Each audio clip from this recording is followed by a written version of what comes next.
Lembaga Penyiaran Publik Lokal 88,5 MHz Irama FM. Mendengar setia Irama FM, saat ini kita bisa menyimak talk show langsung ya bersama Bea Cukai dari pelayanan informasi, penyuluhan dan pelayanan informasi. Betul, dengan Mas Masrur dan Mbak Eka. Selamat siang. Selamat siang Mbak Amel.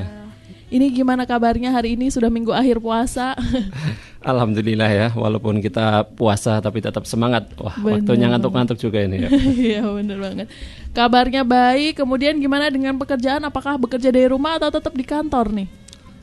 Masih piket sih di kantor, jadi sebagian kerja di kantor dan sebagian lagi di rumah. Betul, tapi tetap terdampak ya ini dengan tamu virus ini. Ya, saat ini kita bisa membahas tentang ketentuan import barang kiriman. Nah, ini untuk Anda pendengar setia Irama FM yang belum tahu, import barang kiriman ada bea cukainya, ada syaratnya. Nanti bisa dijelaskan oleh Mas Masrur dan Mbak Eka. Untuk Anda yang penasaran dan ingin bertanya, boleh sekali offline di SMS dan WhatsApp-nya ya di 0275 321446 atau di 081 392 696 815 ya. Nah, ini ketentuannya apa sih Mas? Jadi ketentuan barang masuk, kemudian pajak-pajaknya import itu melalui apa dan bagaimana gitu? Baik Mbak Amelia, pertama kita akan sapa dulu pendengar Radio Irama dimanapun berada ya. Semoga para pendengar dalam keadaan baik-baik aja ya. Amin. Oke. Pertama perlu kami sampaikan bahwa ketentuan yang mengatur impor barang kiriman baik melalui kantor pos maupun perusahaan jasa titipan atau biasa disebut PJT diatur di dalam Peraturan Menteri Keuangan Nomor 119 /PMK.10/2019 Ketentuan Kepabeanan Cukai dan Pajak atas impor barang kiriman yang berlaku mulai 30 Januari tahun 2020. Jadi masih baru ya. Jadi yang biasa hobi belanja online dari luar negeri yang sebelumnya tidak kena bea masuk dan pajak dalam rangka impor, kok sekarang dikenakan, jangan kaget ya. Kami di sini hadir dari kantor Magelang untuk mensosialisasikan peraturan terbaru ini. Silakan pendengar Radio Irama bisa searching aturannya di PMK 119, PMK 10 2019 di Google dan sama-sama kita baca. Maka dari itu kami hadir di sini untuk memberi informasi singkat tentang ketentuan aturan impor barang kiriman. Dengan peraturan terbaru ini, batas pembebasan bea masuk menjadi free on board $3. PPN tetap dipungut dan PPh tidak dipungut ya. Yang pada peraturan sebelumnya itu untuk batas pembebasan itu FOB $75. Oke, jadi sekarang lebih rendah gitu ya? Iya. Lebih rendah. Jadi $3. Oke, jadi ini untuk yang sering online shop dari luar negeri, ini sudah mulai ada aturannya, jadi dimohon untuk tetap patuhi peraturan. Tapi ini untuk yang harus mencari tahu ini, apakah penjualnya atau pembelinya juga nih yang harus menanggung gitu? Pembelinya ya. Oke. Iya. Karena kan yang melakukan pembelian secara otomatis kan yang dari dalam negeri, Mbak. Jadi nanti ketentuannya mengikat kepada pembeli. Oke, jadi ini mungkin juga untuk pendengar masih belum ada yang tahu barang kiriman itu apa sih Mbak gitu. Sebelum kita lebih lanjut ya ini bahas apa sih barang kiriman. Nah, barang kiriman itu adalah barang yang dikirim melalui penyelenggara pos, baik penyelenggara pos yang ditunjuk dalam hal artian di sini itu Pos Indonesia maupun perusahaan jasa titipan seperti DHL, FedEx, Tiki, JNE, Aramex, Komit, Trans Angkasa dan lain-lain. Nah, hanya saja yang perlu digarisbawahi tugas bea cukai di sini hanya memeriksa barang kiriman impor yang berarti asalnya dari luar negeri. Nah, sedangkan untuk barang kiriman domestik mungkin antar kota atau antar pulau itu bukan merupakan wewenang dari pengawasan bea dan cukai. Jadi nanti yang akan kita bahas itu barang-barang yang masuk nih dari luar negeri yang masuk ke Indonesia. Jadi barang-barang dari luar negeri yang akan masuk ke Indonesia. Kalau misal kita punya saudara di luar negeri, kirim ke sini juga harus pakai ini. Iya. Termasuk jadi ya, tidak hanya pembelian online, namun untuk yang memang keluarganya saat ini di luar negeri dan lebih-lebih tidak bisa mudik ya tahun ini. Jadi dimohon untuk semuanya segera cari tahu ini karena memang peraturan baru begitu ya. Dan ini apa sih tadi sudah disampaikan PMK dan PMK yang lama, perbedaannya itu apa sih mengenai pembebasan bea masuk barang kiriman dan lain-lain gitu? Baik, PMK nomor PMK sebelumnya, yaitu nomor 112 PMK-04/2018 tentang ketentuan impor barang kiriman. Batas pembebasan bea masuk adalah free on board $75. Dan berdasarkan peraturan yang baru atau PMK 119 PMK 10 2019 tentang ketentuan kepabeanan cukai pajak atas impor barang kiriman, batas pembebasan bea masuknya menjadi $3. Jadi yang sebelumnya mungkin agak longgar ya, $75 itu sekitar 1 juta lebih ya. Jadi untuk pembelian dengan nominal gitu kan barangnya udah termasuk banyak dan bagus ya gitu ya. Nah, secara otomatis mungkin penyerapan produk lokalnya jadi berkurang. Nah, ini salah satu kebijakan pemerintah, yaitu menurunkan batas pembebasan menjadi $3. Namun PPh-nya tetap dipungut dan PPh-nya 0. Biaya masuknya sekitar 7,5% gitu. Oke, jadi itu ya perbedaannya yang lama dan yang baru di tahun 2019 ini mulai berlaku ya. Dan tadi juga sudah disampaikan FOB, kemudian yang harusnya berapa, $75 gitu ya. Nah, pengertiannya apa sih ini? Mungkin banyak yang belum tahu FOB itu apa, karena sering disebutkan juga jika barang kurang dari FOB tersebut kemudian tidak bayar dan tidak masuk bea, atau yang mungkin lebih harus bayar berapa kali lipat gitu. Nah, ini apa sih FOB itu? Ya, kalau di bea cukai itu ada istilahnya FOB atau free on board. Nah, untuk penjelasannya, pembebasan barang kiriman berdasarkan nilai FOB itu apa? Dalam beberapa literatur, pengertian FOB ini emang sangat kompleks. Namun, lebih sederhananya bisa kita artikan FOB itu nilai barang atau cost yang bisa dibuktikan, biasanya melalui invoice, nota pembelian, atau faktur-faktur yang lain. Nah, itu nilai barang itu yang dijadikan dasar sebagai pengenaan bea masuk atau enggak nih, melebihi $3 atau tidak. Nah, apabila melebihi maka akan dikenakan bea masuk sesuai ketentuan. Oke, jadi kalau melebihi, mungkin kalau 2 kali lipatnya dari $3, apakah akan 2 kali lipatnya juga atau tidak?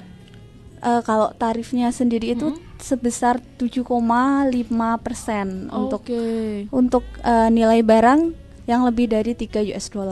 Oke, terus gimana nih tentang aturan pembebasan nilai barang kiriman yang diberlakukan di peraturan baru gitu? Ya, kita udah bahas aturan ya. Masuknya udah peraturan-peraturannya nih. Udah mulai teknis nih. Pemerintah melalui Kementerian Keuangan, khususnya ini di Direktorat Jenderal Bea dan Cukai, mengeluarkan peraturan terbaru yang sudah disebutkan Mas Ruro tadi, yaitu PMK atau Peraturan Menteri Keuangan nomor 119 yang diberlakukan mulai 30 Januari. Nah, secara umum nih aturannya seperti ini.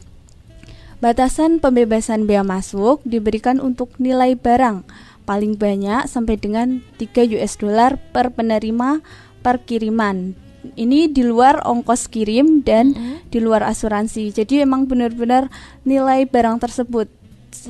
Ya, contohnya ada barang dengan harga $3 dan ongkir atau ongkos kirimnya itu $5. Maka mendapatkan pembebasan bea masuk karena belum melebihi. Dan PPh Pasal 22 impor tidak dipungut, hanya apabila melebihi nanti bea masuk dikenakan dan PPN atau pajak pertambahan nilai impor juga dipungut.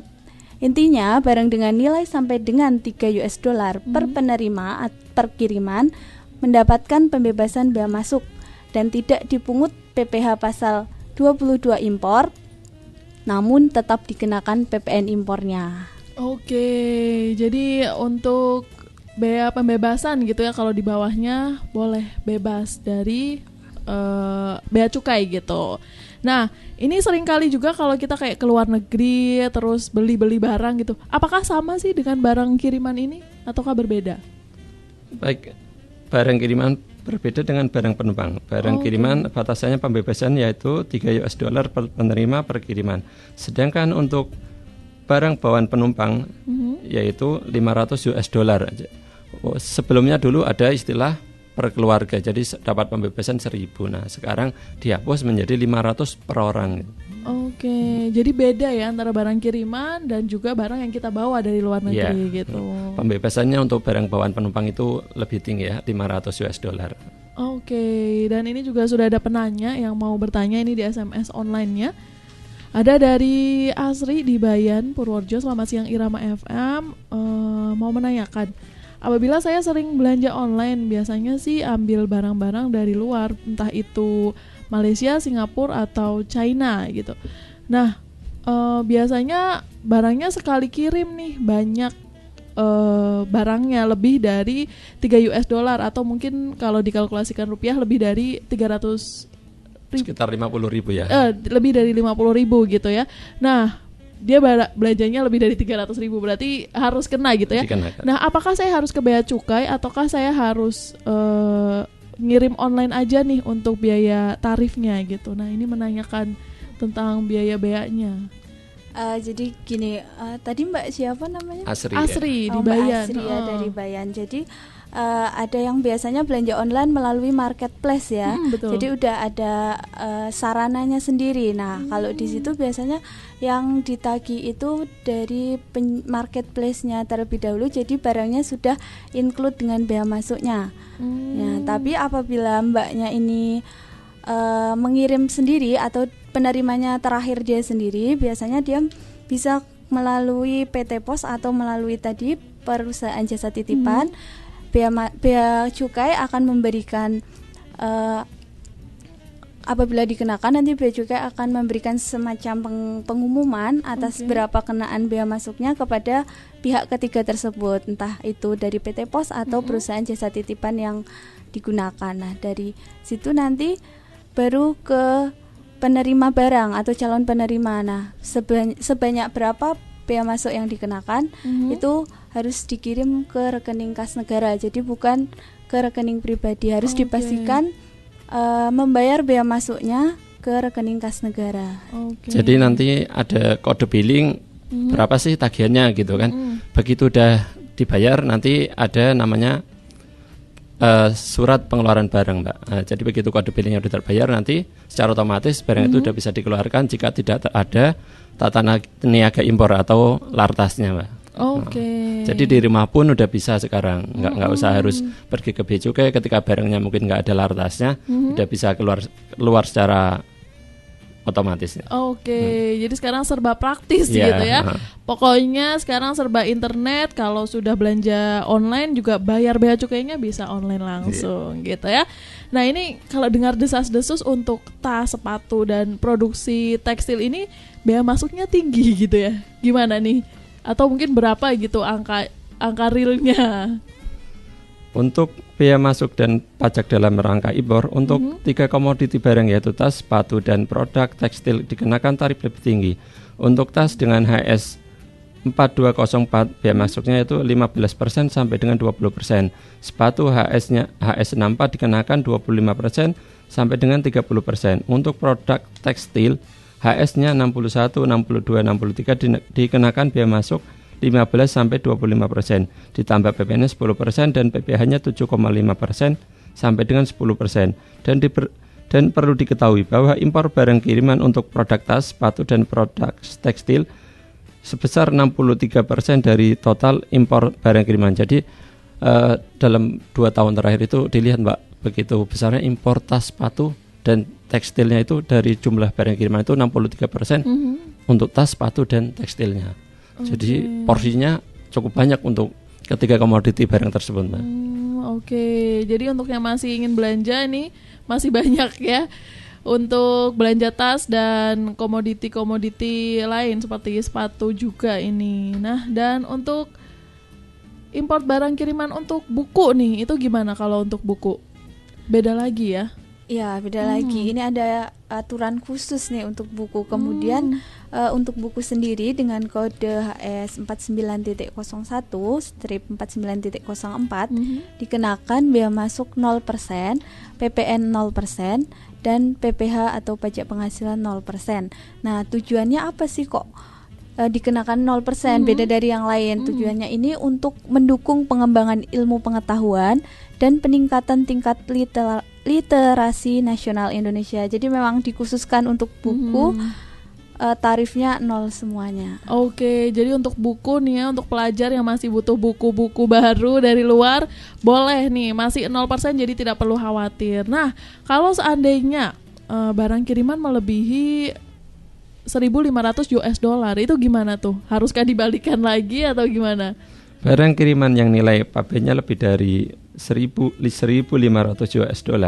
dikenakan tarif umum atau sesuai dengan PTKI, Buku Tarif Kepabeanan Indonesia. Pejabat Bea Cukai yang menangani barang kiriman memberitahukan kepada penerima barang melalui penyelenggara pos agar penerima barang menyampaikan pemberitahuan impor barang khusus atau PIBK dalam hal penerima barang bukan merupakan badan usaha, atau pemberitahuan impor barang atau PIB dalam hal penerima barang merupakan badan usaha. Jadi ada ketentuan antara perseorangan dan umum gitu, Mbak. Ketika perseorangan dia dokumennya menggunakan PIBK, dan ketika perusahaan itu dokumennya PIB. Jadi dibedakan. Jadi ada perbedaan antara perorangan dan perusahaan gitu ya. Nah, kalau untuk melihat nilai pabean sendiri nih, nilai yang tadi sudah dijelaskan kayak FOB US dollar, berapa jumlahnya, itu tuh bisa lihat dari mana? Dan apa dokumen dasar penetapan pungutan bea masuk dan bea dalam rangka import ini gitu? Penjelasannya untuk nilai pabean FOB itu dari mana ya? Nah, bea cukai dalam hal ini selalu berpedoman pada dokumen pengiriman barang. Nah, di bea cukai itu ada yang namanya dokumen consignment note atau CN yang biasanya diberikan oleh pihak jasa pengiriman tadi seperti PT Pos atau PJT, perusahaan jasa titipan. Nah, dokumen ini merupakan dokumen perjanjian pengiriman barang antara pengirim barang di luar negeri dengan penyelenggara pos untuk mengirimkan barang kiriman kepada penerima barang di dalam negeri. Nah, selain tadi ada invoice dan lain-lain, ada juga yang namanya consignment note yang menjadi dasar juga sebagai bea cukai untuk mengenakan bea masuk atau enggak. Nah, apabila dari hasil penelitian ternyata barang kiriman tersebut memiliki nilai di atas $3, maka pemilik barang diberikan keleluasaan untuk memilih menggunakan consignment note atau yang dikenakan tarif 7,5%, atau memilih menggunakan dokumen PIBK yang dijelaskan Mas Ruro tadi. Kalau menggunakan PIBK untuk orang pribadi nih, jadi nanti tarifnya beda, pakai tarif dalam buku tarif kepabeanan Indonesia. Jadi beda-beda gitu ya. Karena secara ini kan bisa flat, Mbak, dari $3 sampai 1.500 itu kalau pakai tarif biasa CN itu tarifnya flat, biaya masuknya 7,5%. Sedangkan dia kalau pakai PIBK tarifnya sesuai buku tarif ketentuannya gitu, Mbak. Jadi bisa lebih tinggi. Ya, sesuai barangnya apa nanti dilihat di buku tarif kepabeanan itu kena berapa sebenarnya barang yang dibeli itu. Jadi pokoknya yang namanya bea cukai punya buku panduan tarif kepabeanan gitu ya. Bukunya itu mungkin setebal bantal bisa buat tidur bisa. Gitu ya. Itu sudah hafal nih bea cukai, pokoknya itu sudah di luar kepala. Jadi untuk Anda semua yang memang mungkin sekarang online shop sudah bertebaran di mana-mana gitu ya. Jadi berhati-hati karena kita juga harus patuh yang namanya pajak gitu ya sebagai warga negara yang baik. Untuk Anda yang masih ingin bertanya, boleh sekali bertanya melalui SMS dan WhatsApp-nya di 081392696815. Kita masih akan berdiskusi barengan dengan Bea Cukai dari Magelang sampai dengan nanti jam 3 sore. Selamat siang. Halo, selamat siang. Dengan kantor Bea Cukai Magelang, ada yang bisa saya bantu? Ini saya mau menanyakan mengenai apa itu HPTL. Baik, terima kasih atas pertanyaannya. HPTL adalah hasil pengolahan tembakau lainnya yang selanjutnya disingkat HPTL.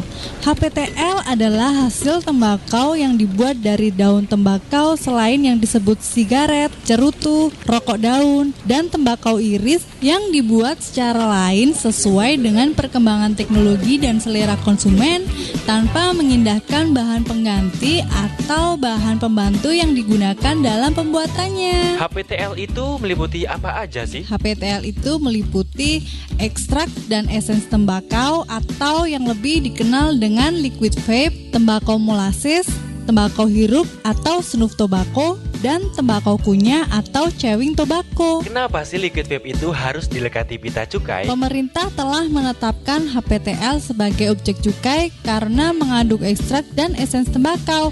Peredarannya pun harus dilekati pita cukai sebagai tanda pelunasan dan sebagai alat pengawasan petugas bea cukai. Oh gitu ya. Berarti HPTL atau liquid vape yang legal itu harus berpita cukai ya? Benar sekali, HPTL atau liquid vape yang legal adalah liquid yang berpita cukai. Jadi ngerti saya sekarang mengenai HPTL itu apa. Terima kasih atas informasinya. Untuk informasi lebih lanjut, silakan datang ke kantor Bea Cukai Magelang, Jalan Jenderal Sudirman nomor 48 Magelang, atau dapat menghubungi nomor telepon 0811 2640 225 atau call center Bravo Bea Cukai di 1500 225. Iklan layanan masyarakat ini dipersembahkan oleh Bea Cukai Magelang.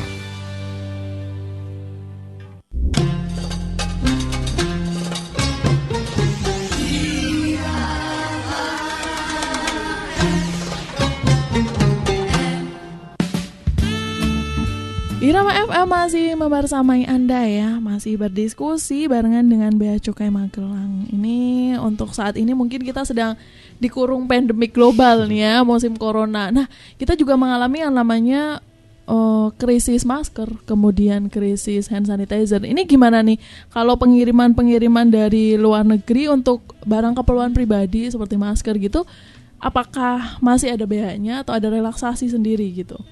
Baik Mbak Amelia.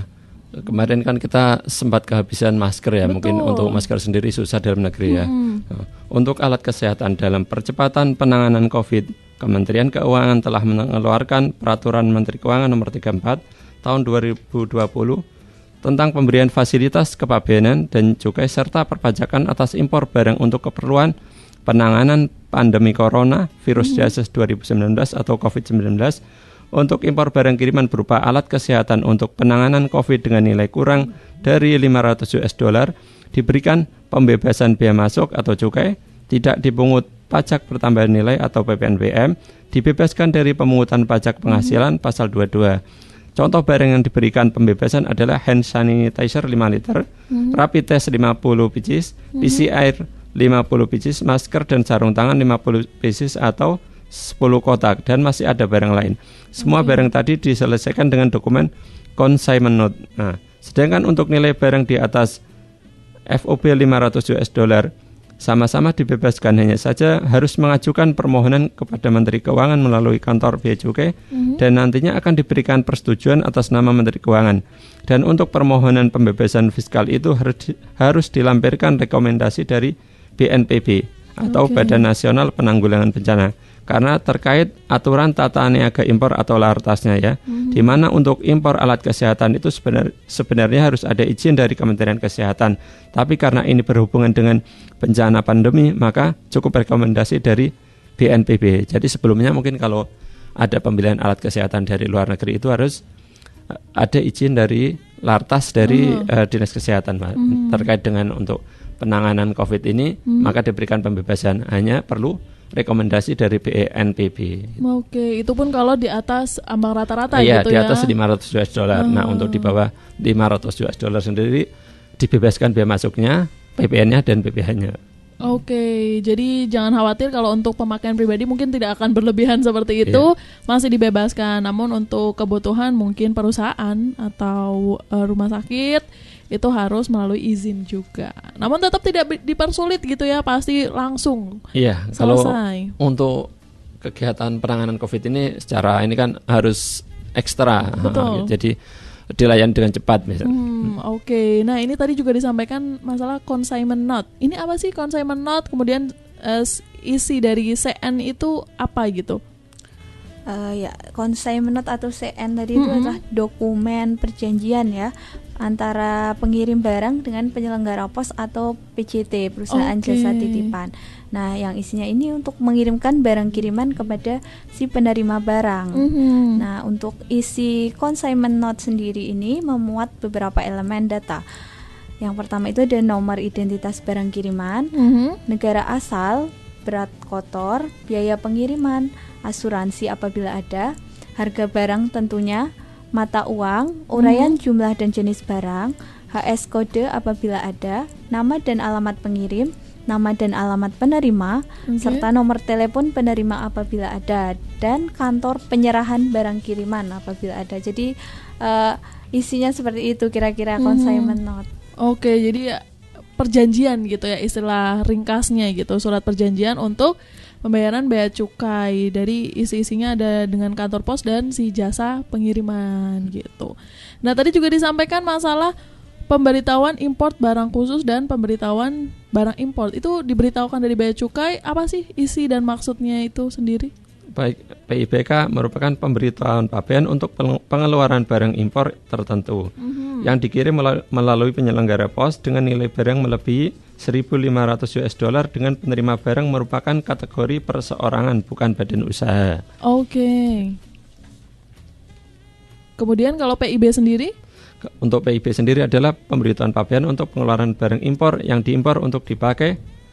Ini kalau untuk perusahaan, Pak. Jadi kalau untuk yang importasinya perusahaan atau PT atau untuk umum, dia menggunakan PIB dokumennya. Oke, jadi kalau orang mau mengurus pabean sendiri, itu dokumen apa sih yang perlu disiapkan? Dokumen apa saja yang perlu ada dan perlu disampaikan gitu? Ya, untuk dokumen-dokumen yang perlu disampaikan terkait barang kiriman di bea cukai itu disebut dengan dokumen pelengkap pabean. Nah, isinya apa aja? Ada invoice, packing list. Jadi dalam barang kiriman itu ada isinya apa aja? Bill of lading atau airway bill, ada manifest, consignment note, ada dokumen pemenuhan ketentuan larangan atau pembatasan jika memang barangnya perlu izin dari instansi lain dan atau dokumen lainnya yang dipersyaratkan. Oke. Jadi itu dokumen-dokumen yang dibutuhkan ya untuk pabean ini. Nah, kalau misalnya kayak saya pesan dari luar negeri, kemudian barangnya nggak sesuai nih, ekspor kembali barang kiriman, itu ketentuannya ada nggak sih? Apa aja gitu? Baik, berarti mungkin barangnya ditolak oleh penerima barang ya. Betul. Atau pertama salah kirim, kemudian penerima barang tidak ditemukan. Oleh karena itu suatu ketentuan pemerintah dilarang diimpor atau tidak dapat memenuhi ketentuan pembatasan impor. Jadi pembeli sendiri itu terkadang barangnya nggak tahu apakah ini dilarang apa tidak gitu ya, apakah ada lartasnya apa tidak, main beli-beli aja gitu kan. Ketika barangnya udah sampai dikirim di Indonesia, ternyata nggak boleh diimpor. Nah, secara nggak langsung barangnya bisa diekspor kembali, Mbak. Oke, jadi kalau pengajuannya sendiri itu gimana caranya pengajuan ekspor kembali ke tanah asal? Dikirim keluar lagi gitu ya. Betul. Nah, ini bisa diajukan ke kepala kantor pabean atau pejabat yang menangani barang kiriman. Kemudian disertai alasan dan bukti pendukung, dilaksanakan dengan dokumen CN atau PIB dalam hal diajukan PIBK atau PIB ya. Oke. Jadi alasannya sebenarnya kenapa sih harus diekspor kembali gitu kan? Yaitu pertama tadi mungkin bisa jadi termasuk barang larangan pembatasan, atau dia barangnya nggak sesuai. Wah, ini bukan seperti yang saya pesan gitu kan. Nah, terus ada lagi mungkin tidak bisa memenuhi izin lartasnya, Mbak. Jadi mungkin nggak dapat dari instansi terkait tentang persyaratannya untuk barang ini diimpor oleh perseorangan gitu. Ya, jadi itu kalau mau mengembalikan gitu, diekspor kembali juga boleh, namun dengan beberapa syarat dan ketentuan tentunya. Nah, ini untuk ketentuan atau penetapan pembayaran gitu ya. Kalau misalnya ada salah-salah gitu, apakah bisa dirubah atau bisa istilahnya diperbaiki kembali gitu? Ya, jadi setelah bea cukai itu melakukan penelitian terhadap barang kiriman tersebut, nanti akan mengeluarkan penetapan pembayaran bea masuk cukai dan atau pajak atau biasa disingkat SPP BMCP. Nah, apabila dari pengirim atau penerima ada melakukan pembetulan, dalam hal ini dapat berupa menambah atau mengurangi, menghapus tagihan dalam SPP BMCP yang dalam penerbitan terdapat kesalahan tulis, kesalahan hitung atau kekeliruan dalam penerapan ketentuan Undang-Undang Kepabeanan yang tidak menimbulkan perbedaan pendapat atau disput antara petugas bea dan cukai dan penerima barang. Nah, permohonan pembetulannya dapat dilampiri dengan permohonan pembetulan diajukan secara tertulis sesuai format yang ditentukan dan dilampiri dengan surat kuasa. Nah, dalam artian di sini kan tadi menggunakan pihak ketiga seperti penyelenggara pos atau PJT. Jadi harus ada surat kuasa dari mungkin penerima barang yang menguasakan untuk diberikan ke penyelenggara pos, dikuasakan ke situ. Dan permohonan harus diterima lengkap oleh kantor Bea dan Cukai paling lama 30 hari terhitung sejak tanggal SPP BMCP-nya terbit. Jadi masih bisa dilakukan pembetulan mungkin karena ada kesalahan tulis atau kok nggak sesuai sama penghitungannya. Dan itu memang tidak menimbulkan perbedaan pendapat dengan petugas Bea dan Cukai, masih bisa dilakukan pembetulan. Kalau bisa dilakukan pembetulan seperti ini, kemudian bisa nggak sih kita kayak keberatan, wah ini kebanyakan Mbak bayar beanya gitu, apakah bisa kita mengusulkan gitu? Pengajuan keberatan atas penetapan tarif dan nilai pabean dalam surat penetapan pembayaran bea masuk, cukai dan pajak diajukan secara tertulis dalam bahasa Indonesia ya, menggunakan format sesuai sebagaimana ditetapkan dalam Peraturan Menteri Keuangan Nomor 51 PMK 04 2017 tentang keberatan di bidang kepabeanan dan cukai. Diajukan dengan menyebutkan alasan keberatan.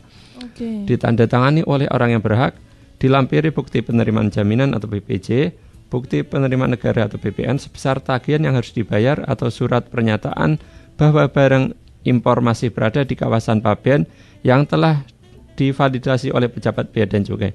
Jadi masih bisa dilakukan, Pak, ya. Jadi kalau keberatan terlalu banyak, ini beanya bisa langsung mengajukan keberatan ke bea cukai tentunya. Jadi jangan khawatir untuk Anda semua yang pengusaha gitu ya, mungkin jual beli online yang masih kecil-kecil terus keberatan nih bea cukainya, masih bisa untuk mengajukan keberatan tentunya. Nah, untuk barang kiriman sendiri nih, apa memerlukan syarat izin atau persyaratan tertentu sebelum membeli gitu mungkin? Apakah ada gitu izin dan persyaratan-persyaratannya? Ya, memang beberapa barang kiriman itu harus memenuhi ketentuan larangan atau pembatasan. Jadi ada beberapa barang yang harus memenuhi ketentuan atau perizinan dari instansi-instansi lain. Nah, pada prinsipnya ketentuan larangan dan pembatasan berlaku secara umum terhadap semua jenis importasi kecuali disebutkan lain atau dikecualikan dalam peraturan. Dan untuk pemasukan barang yang terkena tata niaga impor atau terkena larangan dan pembatasan wajib memiliki izin dari instansi terkait yang mengatur tentang impor barang tersebut. Adapun untuk pengawasan perizinan pemasukan barang lartas dibagi menjadi dua, yaitu border dan post border. Nah, yang dimaksud dengan border sendiri adalah pengawasan pengenaan larangan dan pembatasan sewaktu di pintu pemasukan, entah itu di pintu masuk melalui pelabuhan ataupun melalui udara atau melalui pesawat ya. Nah, dalam hal ini dilakukan oleh Direktorat Jenderal Bea dan Cukai.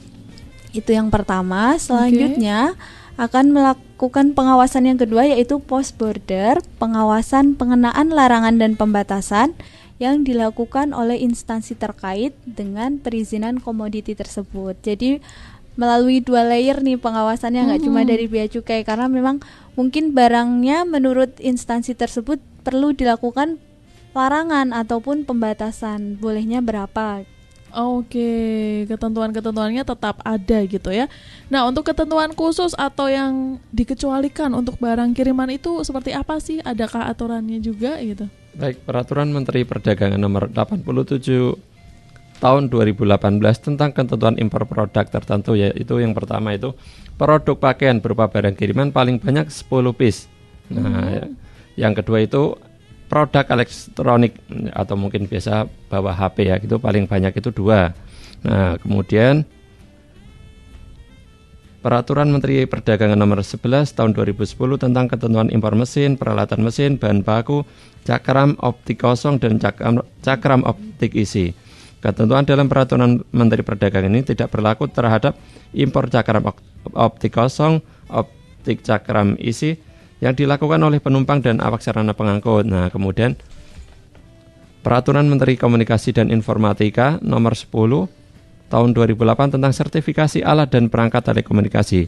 Alat dan perangkat telekomunikasi yang tidak wajib disertifikasi meliputi alat dan perangkat pendukung telekomunikasi sebagaimana dimaksud dalam peraturan ya, barang bawaan penumpang, awak sarana pengangkut dan barang pindahan, serta barang yang dikirim melalui pos atau jasa titipan dengan jumlah paling banyak 2 unit, alat pelanggan atau Customer Premises Equipment atau CPE, kemudian alat dan perangkat telekomunikasi untuk keperluan pribadi yang tidak menggunakan spektrum frekuensi radio, tidak digunakan untuk keperluan perusahaan, dan tidak untuk diperjualbelikan atau komersil. Kemudian peraturan Kepala Badan Pengawasan Obat dan Makanan nomor 30 tahun 2017 tentang pengawasan pemasukan obat dan makanan ke dalam wilayah Indonesia. Jadi mungkin terkadang ada orang yang beli kosmetik gitu atau obat-obatan dari luar. Nah, itu juga ada lartasnya. Tapi kalau untuk pemakaian sendiri bisa dikecualikan. Oke, gitu ya. Jadi untuk yang berdagang tentang kosmetik juga patut diketahui ini karena isinya atau apa ya? Energi di dalam kandungan ya benar. Ya. Kandungan bahan-bahannya juga perlu diteliti, ada peraturannya. Nah, tadi kita sudah sempat membahas tentang barang-barang kiriman yang memerlukan izin. Ini ada nggak sih contohnya barang yang butuh izin dan ada persyaratan tertentu gitu? Ya, mungkin dari pendengar setia Irama FM nih yang mau beli barang dari luar negeri, mau pengen tahu sih ini barangnya kena lartas nggak ya, perlu izin instansi terkait atau tidak. Jadi semuanya itu bisa dilihat di portal INSW atau Indonesia National Single Window. Itu bisa diakses melalui website insw.go.id. Nah, barang-barang kiriman yang memerlukan izin itu antara lain ada senjata api, senjata mainan replika, bahan peledak, dan peralatan keamanan lainnya. Itu harus sesuai izin atau mendapatkan izin dari Kapolri. Nah, ada juga barang bekas harus izin dari Kemendak. Biasanya kan ada yang barang-barang bekas tapi nggak izin. Nah, makanya itu kita melakukan larangan dan pembatasan. Dan ada juga tumbuhan dan hewan harus dilengkapi dengan sertifikat pelepasan dari Balai Karantina. Alat kesehatan juga harus dilengkapi izin dari Kemenkes. Jadi Bea Cukai sendiri tidak bekerja untuk sendiri gitu. Jadi ada titipan dari instansi-instansi terkait barang-barang tertentu yang memang membutuhkan izin nih dari instansi tersebut. Jadi kita sampaikan juga barangnya harus ada izin baru bisa kita keluarkan. Jadi ini terlebih untuk masalah senjata ini ya. Nanti kalau digunakan tidak dengan semestinya atau mungkin orang-orang tidak tahu cara penggunaannya itu bisa sangat berbahaya gitu ya. Atau mungkin barang-barang bekas yang harganya termasuk fantastis gitu kan kalau dijual gitu juga patut untuk mendapatkan izin ya. Jadi kadang itu kan banyak orang yang bilangnya barangnya ditahan sama Bea Cukai gitu. Kok lama banget nggak bisa keluar. Nah, mungkin barang tersebut kena lartas dan belum dipenuhi izinnya. Maka dari itu, dari Bea Cukai sendiri juga tidak bisa mengeluarkan karena syaratnya belum terpenuhi. Ini juga termasuk hewan dan tumbuhan ya, apalagi kalau hewan dan tumbuhan langka itu terlebih lagi ya. Nah, ini untuk yang tadi sudah barang-barang yang ada izinnya, yang izinnya mungkin harus dengan berkaitan dengan lembaga tertentu, Kapolres, kemudian Kemenkes dan lain-lain. Ada nggak sih barang yang juga dilarang atau sama sekali nggak boleh masuk ke Indonesia gitu? Nah, ini yang dilarang ya. Jadi walaupun diimpor tapi tetap ditegah gitu. Jadi nggak ada penyelesaiannya ya. Yang pertama itu NPP, narkotika, psikotropika dan prekursor. Dilarang dengan dasar hukum Undang-Undang Nomor 35 Tahun 2019 tentang narkotika, Undang-Undang Nomor 5 Tahun 1997 tentang psikotropika dan Peraturan Pemerintah Nomor 4 Tahun 2010 tentang prekursor. Kemudian buku, majalah, barang cetakan lainnya, cakram optik dan barang lain yang mengandung unsur pornografi, melanggar kesusilaan, Undang-Undang Nomor 44 Tahun 2008 tentang pornografi, KUHP pasal 282. Nah, jadi semua itu udah sama sekali nggak bisa dilakukan pengeluaran barangnya ya, karena memang udah dilarang gitu ya. Jadi beda ya dengan yang masuk dengan izin dan dilarang sama jadi sekali. Jadi antara larangan dan pembatasan itu sesuatu yang berbeda. Jadi ketika udah dilarang sama sekali nggak bisa dilakukan untuk pengeluarannya. Ketika pembatasan harus dilakukan dengan pemenuhan izin dari instansi terkait. Ini yang dilarang pokoknya ada 2, yang penting narkotika dan psikotropika, dan juga tentang pornografi. Ini sama sekali tidak boleh. Ini kalau mau video-video dari luar jangan sampai ya, ini kena bea cukai ini ya. Kemudian ini juga masalah bea cukai, kadang juga kita ketidaktahuan masyarakat umum gitu. Kadang terjadi penipuan juga kan tentang bea cukai. Jadi gimana sih caranya kita menanggapi dan juga supaya kita tahu bahwa itu adalah sebuah penipuan dan gitu, mengatasnamakan bea cukai mungkin.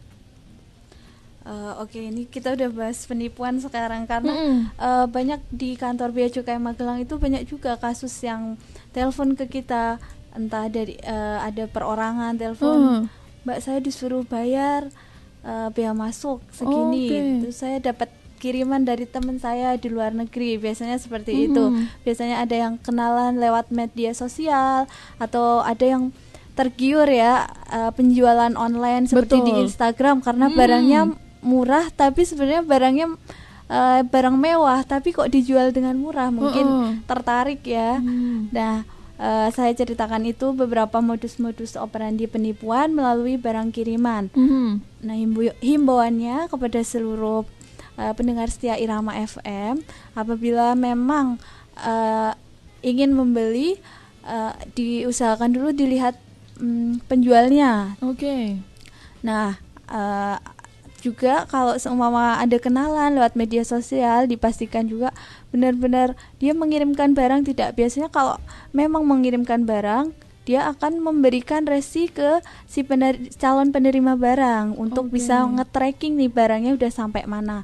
Nah, apabila tidak dapat resinya dan tiba-tiba ada yang telepon mengaku-ngaku sebagai pejabat atau pegawai bea dan cukai, meminta sejumlah uang untuk ditransfer ke rekening pribadi dengan alasan ditahan bea cukai karena kena bea masuk segini gitu. Kalau nggak dikasih, biasanya mau dilaporkan polisi gitu. Sering banget itu. Ancamannya seperti itu. Benar. Jadi dipastikan lagi apabila memang terkena bea masuk, nanti itu sudah dijelaskan tadi di awal ya. Betul. Nanti akan diberikan pemberitahuan dan dikirimnya atau ditransfernya itu bukan ke rekening pribadi. Sekali lagi bukan ke rekening pribadi, melainkan ke rekening kas negara. Dan kalau memang itikat baik mengirim, pasti dikasih resi untuk tracking barangnya benar-benar di mana, udah sampai mana sih. Ini jadi modus-modus penipuan banyak sekali ya mengatasnamakan bea cukai, karena memang kabarnya desas-desusnya kan banyak yang ini bea cukai mempersulit nih gitu kan. Jadi banyak yang juga mempergunakan itu sebagai salah satu cara untuk menipu si pelanggannya ini gitu. Nah, terkadang juga pertama dia membeli barang dengan harga yang sangat murah. Tentunya sangat murah. Seandainya mungkin di barang yang resminya 5.000, ini sekarang di media online 2.000 gitu ya, istilahnya kayak gitu kan. Nah, pertama dia dilakukan pembayaran gitu kan. Oke, transaksi deal. Nah, kemudian keduanya gimana? Yang keduanya itu ini barangnya ditahan bea cukai. Nah, kemudian ada telepon masuk mengatasnamakan bea cukai gitu kan. Nah, kemudian dia meminta pembayaran lagi, Mbak. Nanti biasanya habis itu pembelinya bingung, Mbak. Kemudian yang sering kita jumpai di kantor yaitu, Mas, saya udah beli ini Mas, harganya sekian. Kemudian kok barangnya katanya di 3 bea cukai dan disuruh bayar ini lagi gitu. Nah, ketiga ancaman, Mbak, diancam ketika permintaannya untuk pembayaran sesuai dengan yang nominal yang dimintakan dia nggak dipenuhi, nanti ada ancaman mau dilaporkan ke yang berwajib. Dalam waktu beberapa saat nanti kami akan melakukan penjemputan. Nah, kan bagi orang awam mungkin mendengarnya agak sedikit ngeri gitu. Betul, ya. Takut kok pasti. Ini saya beli barang kok jadinya masuk ke ranah hukum gitu ya. Biasa kadang ada yang berpikir singkat, atau terkadang juga dia berpikir, oh ya saya coba konfirmasi ke kantor bea cukai apakah ini benar apa tidak gitu. Nah, yang sering kami jumpai di kantor yaitu pertama sudah lakukan jual beli. Nah, yang kedua dia minta lagi ketika diancam. Nah, semoga dengan talkshow ini makin mengurangi ya pendengar Irama tahu mana sih penipuan, mana sih yang resmi gitu. Betul sekali. Ini juga nanti merugikan sekali negara tentunya ya. Ini dengan adanya seperti ini mencemarkan nama baik dan juga merugikan negara pastinya. Nah, ini juga untuk kelanjutan masalah penipuan. Kita taunya bahwa kiriman itu sudah sampai mana dan berapa sih yang harus kita bayar ke bea cukai, itu melalui apa dan gimana nih? Ya, jadi kalau kita menerima barang ya Mbak, pertama kali si penerima barang itu harus mengetahui nomor resi pengirimannya berapa. Nah, setelah itu bisa dilihat atau download dulu di Play Store HP Android. Nama aplikasinya adalah Ceisa Mobile. Tapi ini khusus untuk barang kiriman dari luar negeri. Oke. Nah, setelah di-download, buka dan masuk ke menu tracking, kemudian masukkan nomor resi pengiriman. Nah, maka akan muncul riwayat barang tersebut, baik posisinya ataupun status barangnya itu terkena pungutan atau tidak. Jadi udah benar nggak? Ini no tipu-tipu. Jadi ketahuan nih barangnya beneran kena bea masuk ataupun enggak. Nah, apabila kena pungutan, berapa jumlah yang wajib dibayarkan juga akan ketahuan di aplikasi tersebut. Jadi kita harus benar-benar hati-hati, nggak langsung asal ditelepon suruh bayar ke rekening pribadi terus diberikan. Kita harus benar-benar hati-hati. Betul. Karena modus-modus penipuan udah banyak sekali sekarang. Betul ini. Sekali. Karena pembayaran sendiri itu menggunakan kode billing ya, jadi nggak ada nomor rekening pribadi gitu. Jadi ada kode tersendiri, resi sendiri, kode sendiri. Jadi perlu diingat untuk pendengar setia Irama FM yang juga jual beli ke luar negeri, ini ada yang namanya aplikasi, sudah langsung resmi dari Bea Cukai. Ada Ceisa Mobile ya, CEISA Mobile. Jadi bisa langsung di-download dan ini real ya. Keterangannya real, nggak no tipu-tipu katanya Mbak Eka tadi ya. Jadi nggak ada penipuan di sini. Nah, ini udah di penghujung acara untuk Mas Masrur, Mbak Eka, terima kasih banyak. Mungkin ada terakhir, ini kan perubahan ya dari peraturan 2018 ke peraturan 2019. Ini tuh kenapa sih, atau mungkin penyebabnya apa, kemudian alasannya untuk dirubah itu apa gitu. Mungkin boleh dari keduanya, Mbak Eka dulu, Mas Masrur dulu, monggo. Baik ya, harapannya dengan diberlakukan ketentuan ini yaitu PMK 119 tahun 2019. Yang pertama itu menciptakan perlakuan perpajakan yang adil dan dilindungi dan lindungi IKM, industri kecil dan menengah. Kemudian menciptakan level playing field. Kemudian masukkan pengrajin dan produsen dalam negeri. Jadi kita dapat masukkan untuk mengantisipasi bagaimana sih produk lokal kita lebih laku daripada produk impornya. Kemudian yaitu Direktorat Jenderal Bea dan Cukai dapat mengeliminasi kesenjangan antara produk dalam negeri yang membayar pajak dengan produk impor yang masih membanjiri pasaran Indonesia. Sehingga dengan adanya aturan ini, aturan de minimis value benar-benar dapat dipergunakan untuk keperluan pribadi dan dapat mendorong masyarakat untuk lebih mencintai produk dalam negeri. Ya, jadi mungkin peraturan ini bermaksud untuk biar orang-orang Indonesia itu juga dapat mencintai produk dalam negeri. Karena produk dalam negeri juga nggak kalah saing sebenarnya. Nah, apabila ada yang perlu ditanyakan lebih lanjut terkait barang kiriman atau memang tadi menemui kasus seperti yang telah dijelaskan tersebut, bisa hubungi Bea Cukai Magelang di layanan WhatsApp 0811 2640 225. Nah, ada juga Instagram di @beacukai_magelang. Di situ nanti akan ada banyak peraturan-peraturan terkait bea dan cukai untuk menambah wawasan pendengar setia Radio Irama FM. Terima kasih untuk Mbak Eka, Mas Masrur, keterangannya semoga bermanfaat ya untuk seluruh pendengar Irama FM. Dan untuk yang mungkin senang berbelanja di luar negeri ya, ini tujuan peraturan itu dibuat adalah untuk menguntungkan kita ya. Dari kita